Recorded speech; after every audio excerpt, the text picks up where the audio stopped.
خلیفہ وقت خلیفہ ہارون الرشید نے ایک دفعہ قاضی القضاء سے سوال کیا کہ جناب میں اس طرح دورہ کر کے آیا ہوں، چکر لگا کے آیا ہوں، آئے دن ہمارے دینی مدارس جو ہیں وہ اجڑتے ہی جا رہے ہیں، طلباء کی تعداد کم ہوتی جا رہی ہے، بجائے بڑھنے کے زیادہ ہونے کے بہت کم بچے پڑھنے کے لیے رہ گئے ہیں، وجہ کیا ہے؟ یہ میرا سوال ہے، یہ میرا مسئلہ، یہ حل کر دیجئے۔ تو اب قاضی القضاء انہوں نے کہا کہ جناب کچھ مسائل ایسے ہوتے ہیں جن کا جواب فوری نہیں ہوتا ہے، تو یہ بھی مسئلہ ایسا ہے کہ اس کا جواب فوری نہیں دیا جا سکتا، اس سوال کا جواب آپ کو 1 سال بعد ملے گا۔ اب وہ خلیفہ وقت تھا، ایک دفعہ تو آخر اس کے رنگ بدلے، لیکن وہ علماء سے محبت کرنے والا تھا، اس نے کہا چلو ٹھیک ہے جی، سال بعد میں جواب کا انتظار کروں گا۔ تو اب وقت گزرتا گیا، اس سال کے درمیان عید کا وقت آ گیا، نماز عید کا، چونکہ اس وقت عید کی نماز بھی قاضی وقت پڑھایا کرتا تھا، عالم دین ہوتا تھا قاضی وقت، وہ نماز عید پڑھاتا تھا۔ اب لوگ آ گئے، نماز عید کا دن ہے، صبح کا ٹائم ہے، عید کا دن ہے، صبح کی نماز عید کا وقت ہونے لگا تو لوگ جمع ہو گئے، عید کا بھر گئی ہے، ہر طرف سے لوگ آ گئے، لیکن عید پڑھانے والا امام نہیں آیا، قاضی وقت نہیں آیا۔ لوگوں نے جا کر بتایا، انہوں نے انکار کر دیا، کہا میں نے عید پڑھانی ہی نہیں ہے۔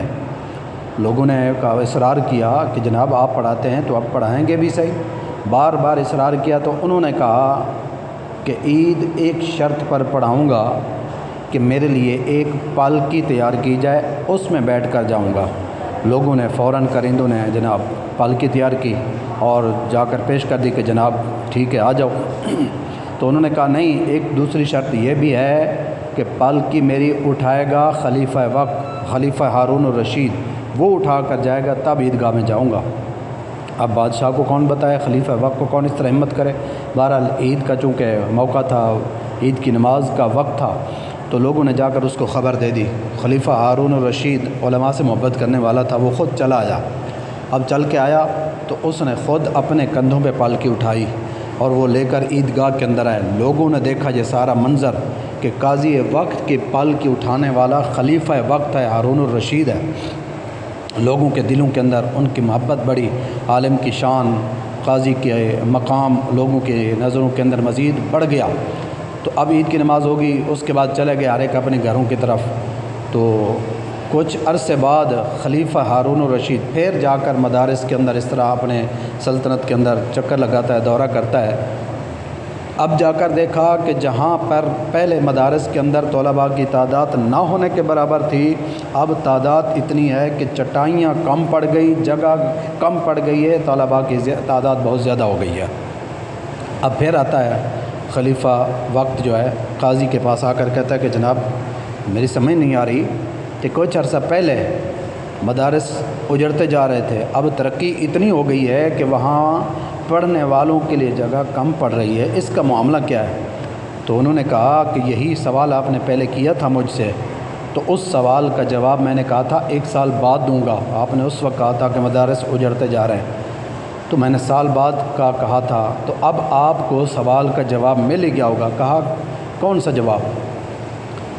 تو کہا یہی وجہ تھی کہ میں نے اس دن عید والے دن جو ہے نماز پڑھانے سے انکار کیا، پھر میرے پالکی تیار ہوئی، پھر میں نے کہا پالکی اٹھا کر جانے والا بھی خلیفہ وقت ہو، تو آپ میری پالکی کو اٹھا کر گئے، میں نے عید پڑھائی، پھر اس کے بعد لوگ اپنے گھروں کو چلے گئے، اب تعداد بڑی ہے، یہی آپ کے سوال کا جواب ہے؟